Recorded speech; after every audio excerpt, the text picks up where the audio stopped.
जय हिंद दोस्तों, स्वागत है एक बार फिर से आप सभी का ओपन स्टडी परिवार में। एसएससी सीपीओ प्री एग्जाम 2024 की आंसर की में जो क्वेश्चंस पूछे गए हैं उसको सेक्शनली हम लोग यहाँ पे डिस्कस कर रहे हैं। इसमें से आपके सारे वोकैबुलरी के सेक्शन कंप्लीट हो चुके हैं और आज की जो क्लास का टॉपिक है वो है जितने भी एरर डिटेक्शन के सवाल हैं, कॉमन एरर्स के, वो सारे के सारे आपको एक ही क्लास में मिल जाएंगे। लगभग 40-45 क्वेश्चन है, वो सारे के सारे मैं एक क्लास में डिस्कस करा दूंगा।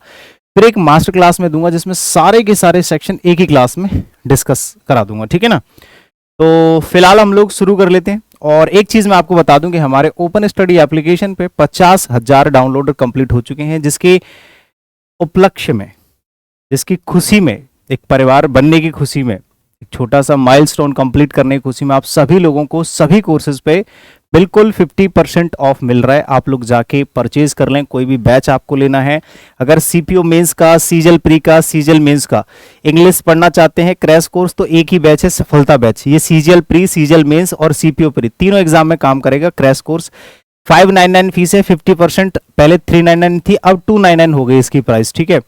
अगर आप लोग गुरुकुल ज्वाइन करना चाहते हैं तो गुरुकुल की जानकारी ले लीजिएगा, इसमें भी आपको डिस्काउंट मिल जाएगा। किसी भी किताब को अगर अमेजोन फ्लिपकार्ट से ज्वाइन करना चाहते हैं, इसमें भी आपको डिस्काउंट मिल जाएगा। कोई अदर फाउंडेशन बैच आपको लेना है, batch number 16, recorded batch, PDF कुछ भी लेना है, ये पीडीएफ भी दोनों बुक्स की आपको ओपन स्टडी एप्लीकेशन पे मिल जाएंगी। सब पे 50% ऑफ है, सारे कोर्सेज पे। ये जो नोट्स, क्लास नोट्स का जो आपका वो है ना सॉल्यूशन, ये भी आपको मात्र 50% में, मात्र 50 रुपए में मिल जाएगा। सोचो, 50 रुपए की पीडीएफ 25 रुपए में, 50 रुपए का सॉल्यूशन, क्या चाहिए आपको भाई, है? सोचो। तो चलो अब हम लोग शुरू करते हैं अपनी कहानी, ठीक है। देखो यहां पे आप देखोगे, पहला क्वेश्चन आपके सामने है, we were grateful for a book they gave us. हम बहुत ही ग्रेटफुल हैं उन्होंने जो किताब हमको दी है उसके लिए। तो जो किताब उन्होंने हमको दी है उसके लिए हम ग्रेटफुल हैं। ये एरर डिटेक्शन का सवाल है, आपको इस पूरे सेंटेंस में एरर फाइंड आउट करनी है। तो भैया सिंपल सी बात है, यहां पे कौन सी किताब की बात हो रही है आप मुझे बता सकते हैं? कौन सी बुक है भाई? वह बुक जो उन्होंने हमको दी है। यानी कि ये जो बुक है ना, ये पर्टिकुलर है, यानी कि डेफिनेट नाउन है। जब ये नाउन डेफिनेट है तो हमें यहाँ पे डेफिनेट आर्टिकल यूज करना पड़ेगा, आर्टिकल ए की जगह आर्टिकल द।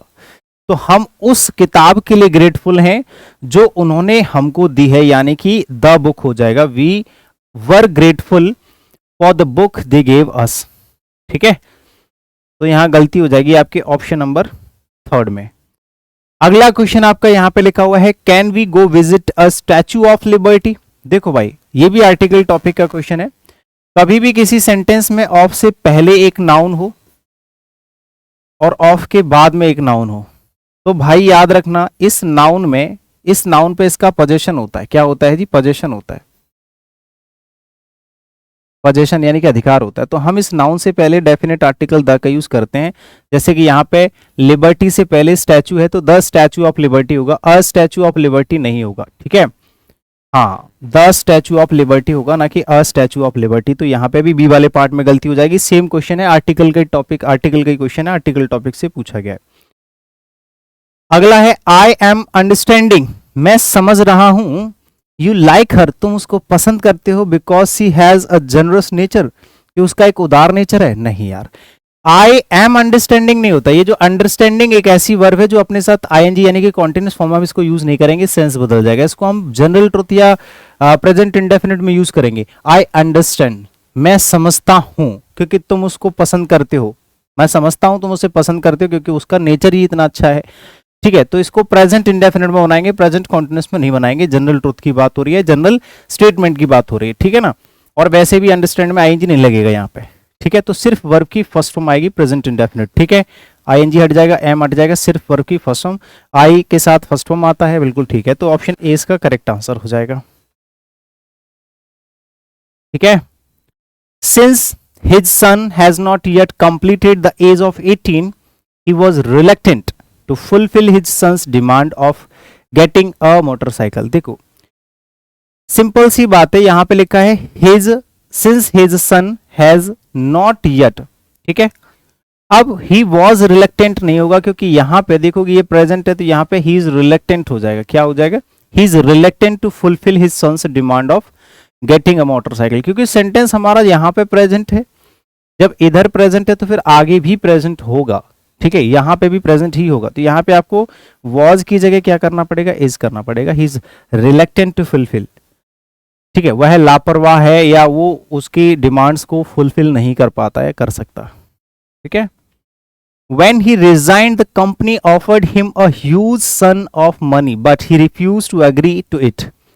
जब कोई व्यक्ति आपको एक बहुत बड़ा अमाउंट देता है पैसे का, तो हम उसको एग्री करने से मना कर देते हैं कि हम उसको एक्सेप्ट करने से मना कर देते हैं। तो यहाँ पे एग्री जो वर्ड है ना, ये बिल्कुल गलत है।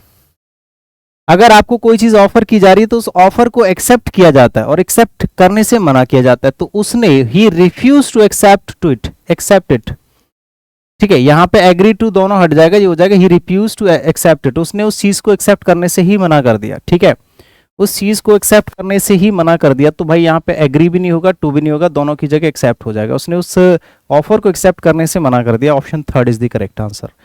ओके, एग्री टू इट की जगह हो जाएगा accept it. The precarious case of juvenile delinquency against him was dismissed by the jury in the first hearing. बताओ, तो यहाँ पे precarious case of juvenile delinquency, देखो डेलिक्वेंसी एक वर्ड नहीं होता एक्चुअली, यहाँ स्पेलिंग मिस्टेक का क्वेश्चन है, यहाँ पे स्पेलिंग एरर है, यहाँ पे ग्रामेटिकल एरर नहीं है, ये कोई वर्ड नहीं होता। डेलिक्वेंसी नहीं होता, डेलिंक्वेंसी होता है, डेलिंक्वेंसी, ठीक है। तो यहाँ पे स्पेलिंग मिस्टेक है, स्पेलिंग जो होगी वो आपकी सही हो जाएगी, डेलिंक्वेंसी होना चाहिए ना कि डेलिक्वेंसी, ठीक है। तो ऑप्शन ए इसका करेक्ट आंसर होगा। यहां पे देखो, ये सीपीओ का पहला पेपर है, या सीपीओ को कह सकते हो कि एसएससी ने 2024 में इस तरह की हरकत दिखाई है, जहां पे एरर डिटेक्शन के नाम पे उन्होंने स्पेलिंग एरर के सवाल पूछ लिए हैं। तो इसका भी ध्यान रखना पड़ेगा, कम से कम 4 से 5 ऐसे सवाल है पूरे सीपीओ प्री एग्जाम 2024 में एरर डिटेक्शन के, जिसमें एरर के नाम पे स्पेलिंग एरर पूछ लिए हैं, ठीक है। तो ग्रामेटिकल एरर बोल के वो आपसे स्पेलिंग एरर भी पूछ लेगा। तो वोकैबुलरी का बहुत बड़ा रोल है, अच्छा रोल है एसएससी एग्जाम्स में, याद रखना इस बात को, ठीक है। Mister Gomti was that tired and weak. That, अब देखो दैट टायर्ड कैसे हो जाएगा भाई, दैट और दैट दो कैसे आ जाएंगे, सो और दैट होता है भाई, so tired that, so that का पेयर होता है मेरे भाई, सो दैट वो इतनी थकी हुई थी, ठीक है, और वीक थी कि वह नहीं चल सकी, बहुत ही मुश्किल से चल पाई, ठीक है। तो यहां पे सो टायर्ड दैट होगा, ना कि दैट टायर्ड दैट, ठीक है। तो ऑप्शन नंबर बी में गलती है यहां पे, सो टायर्ड होगा, दैट टायर्ड की जगह, कोई मतलब ही नहीं बनता इस चीज का, ठीक है ना। आगे आ जाते हैं next. The following sentence has an error in its tense. Tense की गलती है किसी भी सेंटेंस, यहाँ पे 4 सेंटेंस, एक सेंटेंस में टेंस की गलती है, आपको वो वाला एरर आइडेंटिफाई करना है and select the correct sentence from the given option. देखो, विल के साथ अगर बी आ गया तो आईएनजी होना चाहिए था, विल बी अरेंजिंग होना चाहिए था। आई इज अरेंज तो कुछ होता ही नहीं है, आई के साथ इज गलत हो जाएगा, अरेंज वर्ब की फर्स्ट फॉर्म इसके साथ वैसे भी नहीं आ सकती। वॉज के साथ में भी अरेंजिंग आना चाहिए था, अरेंज नहीं आ सकता। वुड के साथ में अरेंजिंग नहीं आ सकता, फर्स्ट फॉर्म आती है। विल बी के साथ अरेंजिंग आ सकता है, यानी कि ऑप्शन नंबर डी इसका परफेक्ट आंसर है। भाई बहुत सिंपल क्वेश्चन है, अगर आपको टेंस आता है अच्छे से तो आप आराम से इसका सब जवाब दे सकते हो, ठीक है जी। हाँ, we were driving home when suddenly a deer runs across the road. देखो, जब यहां पे इन्होंने पास्ट बना दिया, जब हम ड्राइव कर रहे थे, तो ये सेंटेंस आपका पास्ट में हो गया, ये सेंटेंस आपका पास्ट में हो गया जी। We were driving home when suddenly a deer runs, present कैसे हो जाएगा, रेन होना चाहिए। तब अचानक से एक डियर आया और वो हमारी कार से नहीं टकराया, बट उसने मेंशन नहीं करा, लेकिन रोड क्रॉस करके आया, तो यहाँ पर रन्स नहीं होगा, रेन होगा, सेकंड फॉर्म आएगी। वर्ब की सेकंड फॉर्म पास्ट आएगा, क्योंकि पहले भी सेंटेंस पास्ट में दे रखा है। आ रही है बात समझ में, लेफ्ट टू राइट चलते हैं। हाँ, तो पहले वाले पार्ट में गलती है, रन्स की जगह रेन हो जाएगा, बहुत कॉमन सा क्वेश्चन है, ठीक है। वन मस्ट डू, भाई इतना बच्चों वाला सवाल पूछा है। वन, जब सब्जेक्ट वन है तो वन का ही पॉजिटिव केस यूज करेंगे हम, वंस। हिज या हर दोनों में से कुछ भी नहीं आएगा, वंस आएगा। क्या आएगा जी, वंस ड्यूटी प्रॉपरली, बहुत कॉमन सा क्वेश्चन है। तो डू वंस ड्यूटी गलत हो जाएगा, डू वंस ड्यूटी गलत हो जाएगा, वंस हो जाएगा, वंस हो जाएगा, प्रॉपरली ड्यूटी गलत हो जाएगा, ठीक है ना। तो ऑप्शन नंबर डी इसका करेक्ट आंसर हो जाएगा, one must do once duty properly. His energetic attitude showed that he had slept soundly slept the previous night. मेरे भाई साउंडली स्लेप्ट नहीं होता है, स्लेप्ट साउंडली होता है, ठीक है। ही हैड स्लेप्ट साउंडली ऐसे होगा जब एक्टिव वॉइस होता है ना,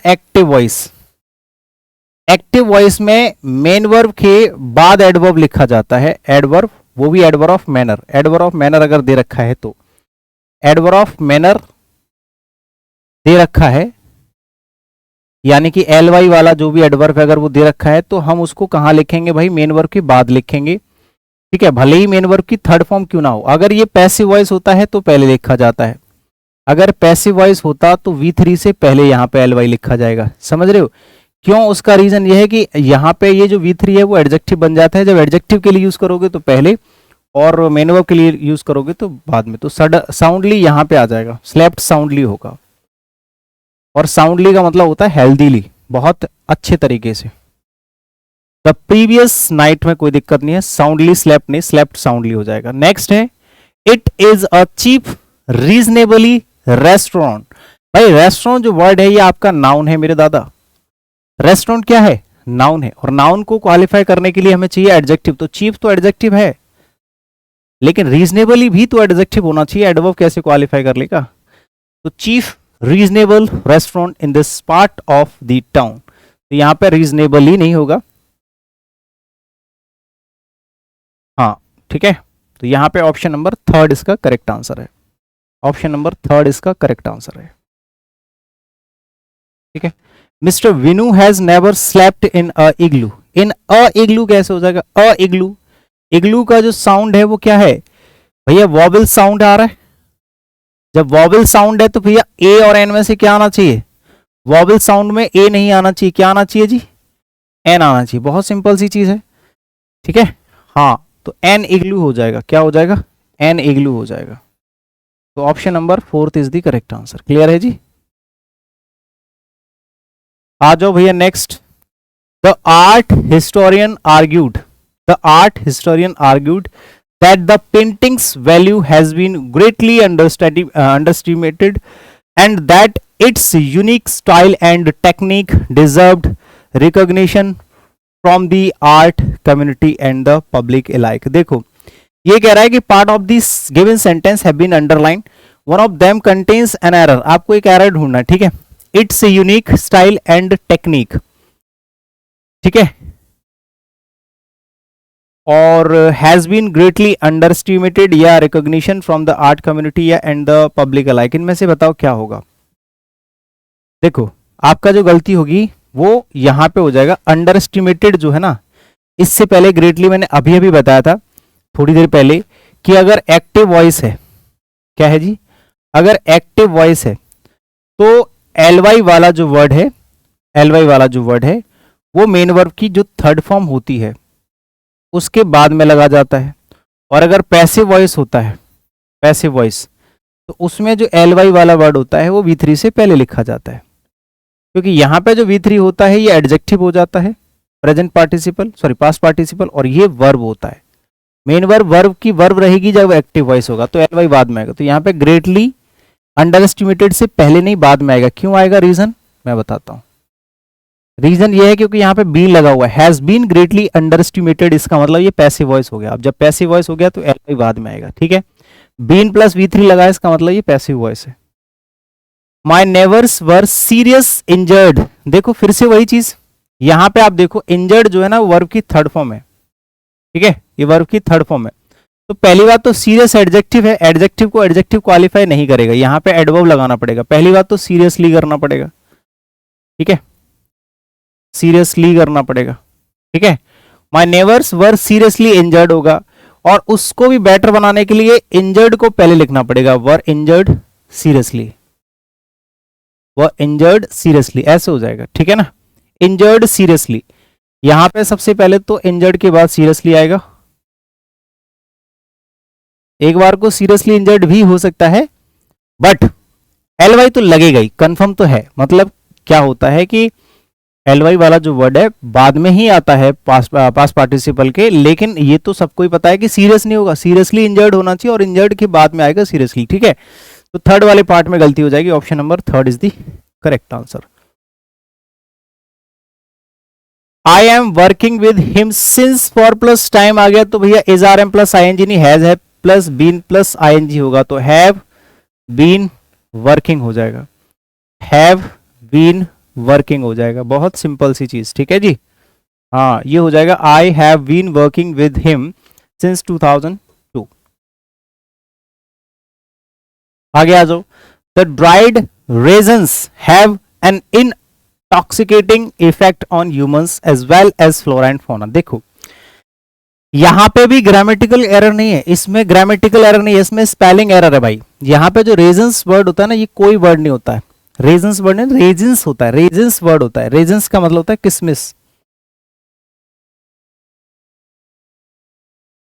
ठीक है, जो किसमिस होती है ना इसको कहा जाता है रेजिन्स, ठीक है। ड्राइड रेजिन्स होगा, नॉट रेजन्स, ठीक है, रेजिन्स हैव होगा, ड्राइड रेजिन्स, ठीक है, रेजन्स नहीं। तो यहां पे स्पेलिंग मिस्टेक है ना कि ग्रामेटिकल एरर, ठीक है।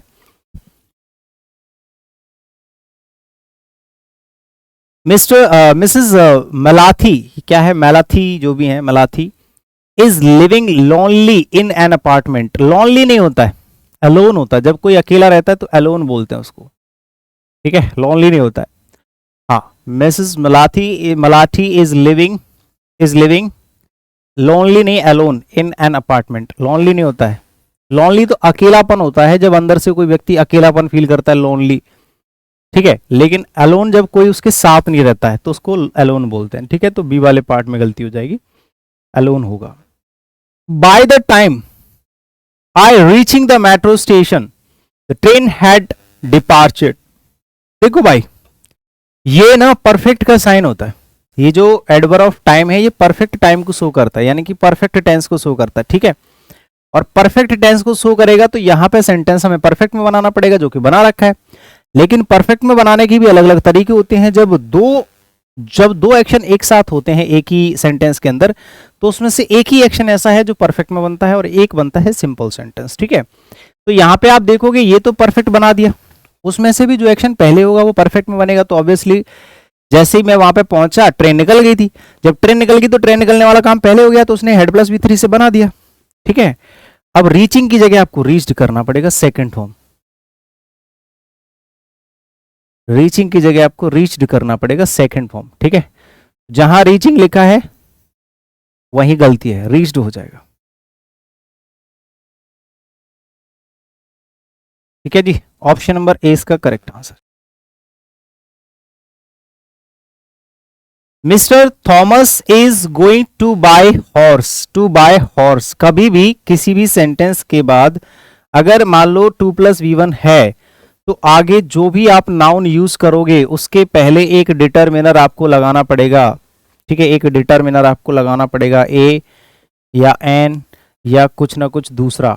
तो यहां पे टू बाय अ हॉर्स हो जाएगा, to buy a horse, to buy a horse, ऐसे करके करना पड़ेगा, टू बाय अ हॉर्स, ठीक है, a horse, to buy a horse, ऐसे करना पड़ेगा। फोर्थ वाले पार्ट में गलती है।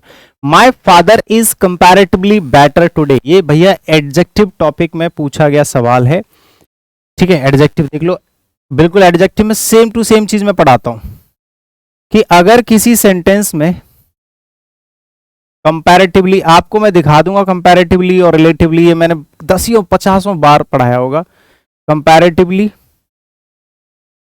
और रिलेटिवली, कंपैरेटिवली और रिलेटिवली, ठीक है। दोनों के बाद में पॉजिटिव डिग्री लिखी जाती है, ये दोनों एडवर्ब होते हैं, इनके बाद अगर कोई एडजेक्टिव आएगा तो उसको पॉजिटिव डिग्री में लिखोगे, ठीक है ना।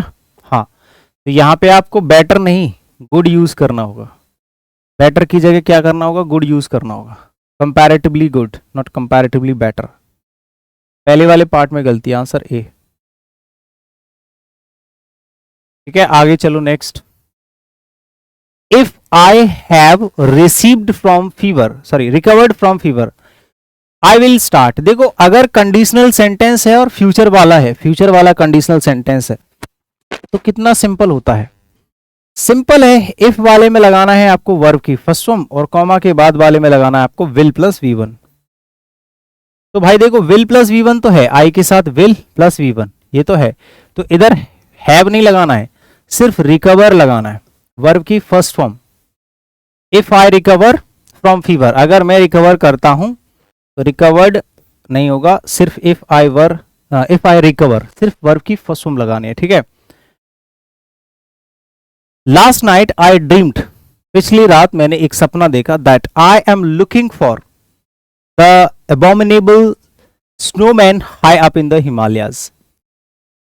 आई एम लुकिंग, देखो ठीक है, मैंने आज सपना देखा पिछली रात और मैं क्या कर रहा हूं, मैं ढूंढ रहा हूं किसी एक घृणित स्नोमैन को जो कि हिमालयास के ऊपर पहाड़ों में। तो भाई लास्ट नाइट आ गया, ये सेंटेंस के अंदर पास्ट टाइम को डिनोट करेगा और ड्रीम्ड वैसे भी सेकंड फॉर्म है, तो भैया सिंपल सी बात है, आई एम लुकिंग नहीं होगा, आई वॉज लुकिंग फॉर हो जाएगा, आई वॉज लुकिंग फॉर हो जाएगा भाई, I was looking for, I was looking for.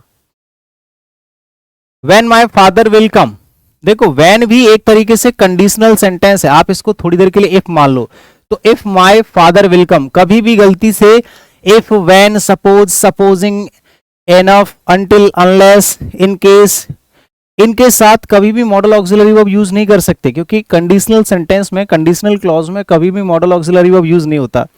दूसरे वाले में होगा, यहाँ पे विल मेक है, विल प्लस V1 है, इसका मतलब है कि यहाँ पे भी आपको क्या करना पड़ेगा, वर्ब की फर्स्ट फॉर्म करना पड़ेगा, एस लगाना पड़ेगा, माय फादर कम्स हो जाएगा, ठीक है। When my father comes I will make sure that I discuss the possibilities of a new business venture, ठीक है।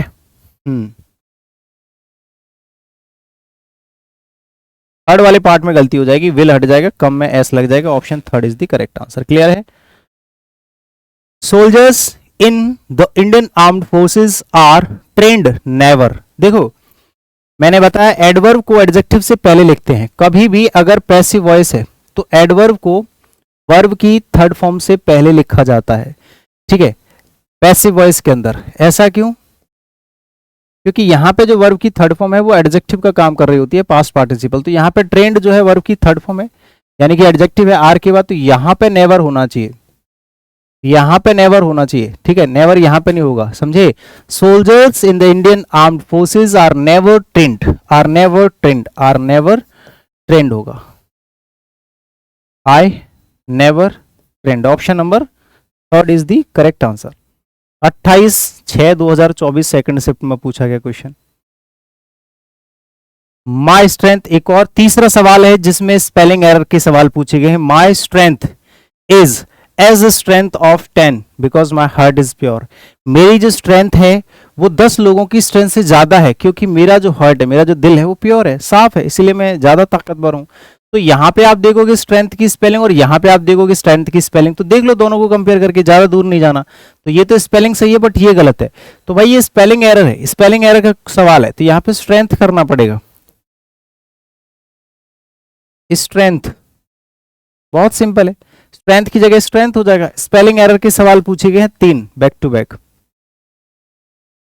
Identify the error in the verb form in the following sentence and choose the correct sentence from the given option present tense। देखिए, the committee work diligently to ensure fair and unbiased decision, ये एक sentence है, इस sentence में से आपको ऐसा sentence choose करना है, इसी सेंटेंस को उसने 4 सेंटेंसेस में डिवाइड करके लिख दिया और आपको वो सेंटेंस ढूंढना है जिसमें प्रेजेंट टेंस यूज किया गया हो। तो देखो प्रेजेंट टेंस आपको ढूंढना है, ठीक है, प्रेजेंट टेंस, प्रेजेंट टेंस ढूंढो भैया, ढूंढो फटाफट से, कौन सा होगा भाई, सिंपल सी चीज है, यहाँ पे इज वर्क तो हो नहीं सकता, इज के साथ वर्क नहीं आ सकता, वर्किंग आएगा। यहाँ सेकंड फॉर्म है, ये भी नहीं हो सकता, ये भी नहीं हो सकता, ये भी नहीं हो सकता। हैज वर्क तो वैसे ही नहीं होगा, वर्किंग वर्क होना चाहिए था। हाँ वर्क्स हो जाएगा, प्रेजेंट इंडेफिनिट, प्रेजेंट इंडेफिनिट, तो ऑप्शन फोर्थ इसका क्या हो जाएगा जी, करेक्ट आंसर हो जाएगा। आ जाओ next. The people of Jammu and Kashmir has emphasized and appreciated transparency। देखो यहाँ पे जो सेंटेंस है ये प्रेजेंट परफेक्ट में लगा दिया। अब प्रेजेंट परफेक्ट में हम तब तक सेंटेंस को नहीं बनाते हैं जब तक उसका कोई क्लू ना हो। दूसरी चीज किस सेंटेंस में लिखा हुआ है कि जो पीपल हैं जम्मू और कश्मीर के, उन्होंने ट्रांसपेरेंसी को क्या करा है, अप्रिशिएट करा है और एम्फेसाइज करा है। तो करा है मतलब पास्ट की बात है, हम इसको प्रेजेंट परफेक्ट में नहीं लिख सकते, ठीक है। यहां पे सिर्फ सेकंड फॉर्म का ही यूज करना है, यहां पे भी और यहां पे भी। यहां पे हैज प्लस V3 का, क्योंकि अगर आप प्रेजेंट परफेक्ट में बनाओगे तो प्रेजेंट परफेक्ट में बनाने का मतलब ये होता है कि आपने पास्ट में कोई काम किया और वो अभी भी रिलेटेड है, अभी भी चल रहा है, तो आगे कोई क्लू है नहीं। लेकिन अगर पास्ट में बना दिया तो पास्ट का पास्ट में रह जाएगा, उसका क्लू आपको प्रेजेंट बनाने की जरूरत नहीं है। प्रेजेंट परफेक्ट लगाओगे तो फिर प्रेजेंट से कनेक्शन होना चाहिए उसका, ऐसा इसमें है नहीं है, तो यहां से हैज हट जाएगा, सिर्फ सेकंड फॉर्म आएगी, बस बात खत्म। तो फोर्थ वाले पार्ट में गलती हो जाएगी, यहां पे भी आपका आंसर हो जाएगा जी फोर्थ, ठीक है। Himalayas include the highest mountains, जो हिमालयाज है उसके अंदर बहुत सारी माउंटेन्स, मतलब हाईएस्ट माउंटेन्स हैं, सबसे ज्यादा ऊंची ऊंची। तो देखो सबसे पहली बात, जो हिमालयाज है वो एक रेंज का नाम है, और रेंज का नाम जो होता है वो प्लूरल होता है, पहली चीज। और इसीलिए इसके साथ वर्ब प्लूरल आती है, जो कि यहाँ पे है, वर्ब की फर्स्ट फॉर्म है, यानी कि ये प्लूरल, तो इसमें तो कोई गलती है नहीं, ये सही है, यानी कि ये सही है। लेकिन इसके नाम से पहले हमें डेफिनेट आर्टिकल द का यूज करना होता है। जितनी भी हमारी माउंटेन रेंजेस के नाम होते हैं उनके नाम से पहले डेफिनेट आर्टिकल द का यूज किया जाता है, और जितने भी हमारे माउंटेन पीक्स होती हैं उनके नाम से पहले डेफिनेट आर्टिकल द का यूज नहीं किया जाता है। और माउंटेन पीक्स जो होती हैं वो सिंगुलर होती हैं, माउंटेन रेंजेस होती हैं वो प्लूरल होती हैं। तो यहाँ पे हो जाएगा हिमालयाज से पहले definite article the, option fourth is the correct answer, that's it. Mister Sukesh and his family at the food greedy, at the food greedy नहीं होगा, एट जो है वो वर्ब है, मेन वर्ब का सेकंड फॉर्म, ये आपका ऑब्जेक्ट है, और ग्रीडी जो होता है वो एडजेक्टिव है, ग्रीडी एडजेक्टिव होता है, और ये एडजेक्टिव काम किसके लिए कर रहा है, एट के, तो मेन वर्ब को तो एडवर्ब क्वालिफाई करता है ना भाई, एडवर्ब आएगा ना कि एडजेक्टिव, तो यहाँ पे ग्रीडी नहीं होगा, ग्रीडीली हो जाएगा, ग्रीडीली हो जाएगा। लालच से भरा हुआ, मतलब लालच एकदम बहुत ही उत्सुकता से, एक्साइटमेंट के साथ, लालच के साथ खाया उन्होंने खाना, तो ग्रीडीली हो जाएगा, ग्रीडीली ऑप्शन नंबर 20 का correct answer. Ramesh licked honey and said that it tested sweetly नहीं होगा। कुछ ऐसी वर्ब होती हैं जिनको एडजेक्टिव क्वालिफाई करते हैं, जैसे स्मेल, टेस्ट, सीम, अपीयर, ठीक है, लुक, गेट, एम, कीप, है ना, फील, इन सभी वर्ब्स को एडजेक्टिव क्वालिफाई करते हैं, ठीक है। एडवर्ब टॉपिक के अंदर ये मैं ऑलरेडी पढ़ा चुका हूं, जाके देख लीजिएगा, डी वाले पार्ट में गलती है, यहां पे एडजेक्टिव की जरूरत होगी ना कि एडवर्ब की, क्योंकि ये जो ऐसी वर्ब होती है जो अपने साथ एडजेक्टिव लेती है। तो डी वाला कहां पे, थर्ड वाले में, यानी कि थर्ड ऑप्शन इसका करेक्ट आंसर है, थर्ड ऑप्शन इसका करेक्ट आंसर है जी, ठीक है। Mrs Rani works for an international school होगा, ए इंटरनेशनल नहीं, एन इंटरनेशनल स्कूल, इंटरनेशनल का जो साउंड है वो वॉवेल साउंड है, तो एन इंटरनेशनल स्कूल होगा ना कि ए। बच्चों वाले सवाल पूछे गए हैं, ठीक है। Select the sentence that has a grammatical error, ऐसा सेंटेंस चूज करना है जिसमें आपको सारे के मतलब किसी की एक पार्ट में कोई गलती मिल जाए, ठीक है ना। तो I will be driving into town later on, I might drive into, I could be driving, ये या विल बी ड्राइव, ये गलत हो जाएगा, ये सही है, ये सही है, ये सही है, इसमें गलती है, यहाँ पे आईएनजी आना चाहिए, आईएनजी आना चाहिए, ठीक है ना। तो यहाँ पे ऑप्शन नंबर फोर्थ इसका करेक्ट आंसर हो जाएगा। Will be modal verb plus be plus ING होगा एक्टिव वॉइस में। मोस्ट ऑफ द कमेटी, ये भी क्वेश्चन, एक एक चीज मैंने पढ़ाई है, मैं गारंटी देता हूं जिस बच्चे ने फाउंडेशन क्लासेस ले रखी होंगी, ठीक है, फाउंडेशन क्लासेस ले रखी होंगी, उस बच्चे को ये सारा का सारा पार्ट समझ में आ गया होगा, ठीक है ना। Most of the committee, are नहीं होगा, कमेटी के हिसाब से एज आएगा, कमेटी के हिसाब से एज आएगा, ठीक है, बहुत सिंपल सी बात है, ठीक है। Most of the committee, most of the committee, ठीक है जी। आगे आ जाओ, कमेटी के हिसाब से आएगा मोस्ट ऑफ के बाद जो भी है। When Ramu was working as a clerk, he asked me money. He asked me money नहीं होगा, he asked me ऑब्जेक्ट है, ये सब्जेक्ट है, ये वर्ब है, तो फॉर मनी होगा, he asked me for money, उसने मेरे से पैसों के लिए डिमांड करी, उसने पैसे मांगे। ठीक है।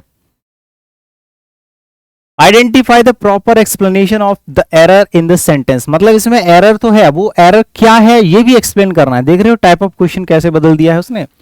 Mohan insisted to go here, यहां पे गलती तो बता दिया आपने कि सर इंसिस्टेड के साथ में गलती यहां पे है, ये पार्ट गलत है, लेकिन अब वो चाह रहा है कि भैया गलती तो आपने बता दी बट गलती को एक्सप्लेन कीजिए, क्या गलती है इसमें, और ऑप्शन हम दे रहे हैं।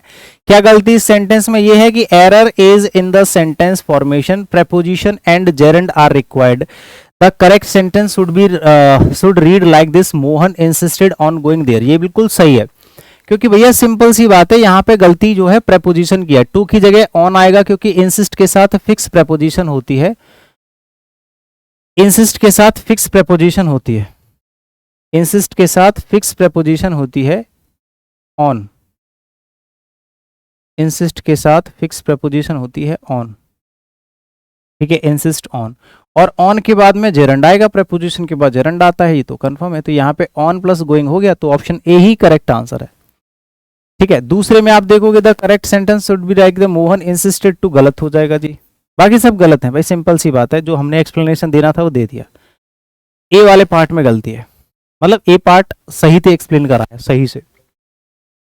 There are 4 tributaries of Ganga, of Ganga नहीं ऑफ द गंगा होता है, किसी भी नदी या रिवर सी ओशियन है ना, या कैनाल, इन सभी के नाम से पहले हमें द का यूज करना होता है, चाहे नहर हो, नदी हो, तालाब नहीं, समंदर हो, महासागर हो, ग्रुप ऑफ आइलैंड हो, इनके नाम से पहले, डेजर्ट के नाम से पहले, सबके नाम से पहले द का यूज करना होता है। ठीक है ना, तो द गंगे हो जाएगा, द गंगे या द गंगा। ठीक है, तो ऑप्शन बी इसका करेक्ट आंसर है।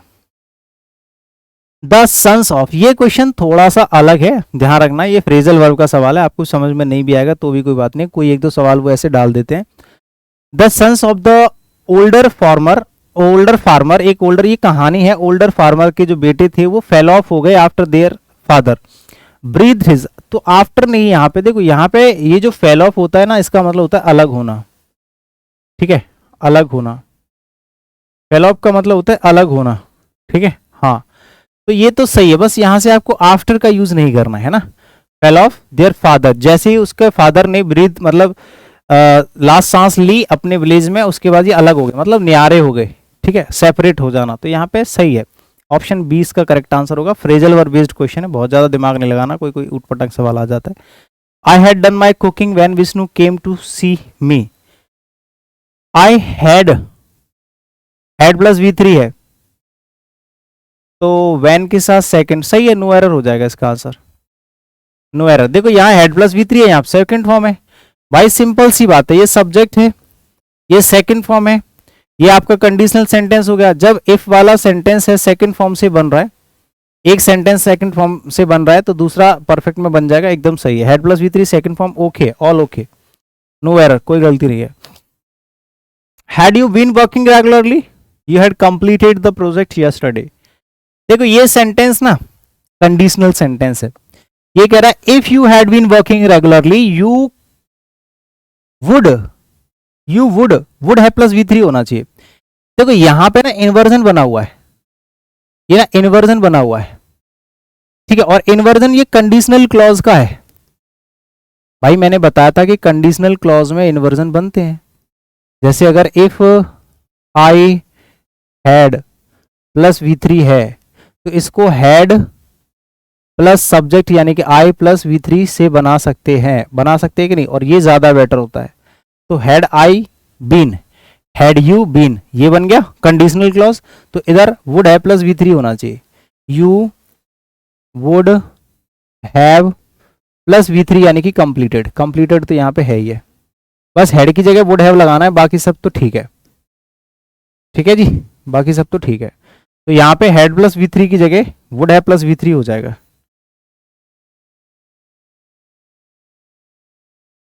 Would have plus V3, option number 4 इसका करेक्ट आंसर है। ठीक है जी, next, Raveena has made up her mind to carried, कैसे हो जाएगा भाई, टू के साथ तो वर्ब की फर्स्ट फॉर्म आती है, टू कैरीड नहीं टू कैरी होगा,